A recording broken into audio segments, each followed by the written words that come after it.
Yr E-steddfod, cyfle i ganu mewn côr llefaru, barddoni a llwyth o gystadleuaethau eraill yn y Gymraeg. Ond eleni mae yna ffordd newydd o gymryd ran. A hynny drwy'r byd gemau fideo. Mae'r E-steddfod yn brosiect e-chwaraeon Cymraeg gyda'r ffeinal yn digwydd yn yr Eisteddfod Genedlaethol, ac mae Jack sy'n chwaraewr profiadol ei hun yn edrych ymlaen at gystadlu. Yndw, dwi'n mynd i drio fy ngorau i drio. Enwedig yn y Cystadleuaeth FIFA, dwi'n meddwl sa'n gallu bod yn jans i fi.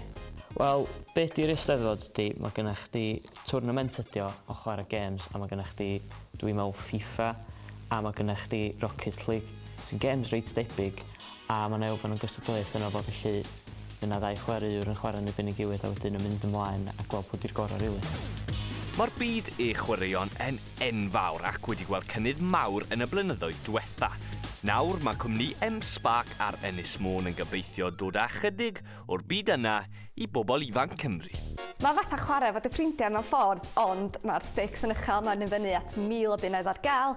Tocynna i gweld Cymru yn chwarae Twrci, mae Joe Ledley yn mynd i ymddangos, mae gennym ni pobl enwog ar y we yn mynd i fod yn ymuno efo ni, fydden nhw'n gohebu'ch gêm. So fydda fel sesiwn fawr o chwarae efo'ch ffrindiau, fydda lot o hwyl, dyma'r peth pwysig, ond hefyd cystadleuaeth. Cyfle mawr felly i ennill arian a gwella eich sgiliau, a gemau fideo yn amlwg yn dod yn fwy pwysig i'n byd.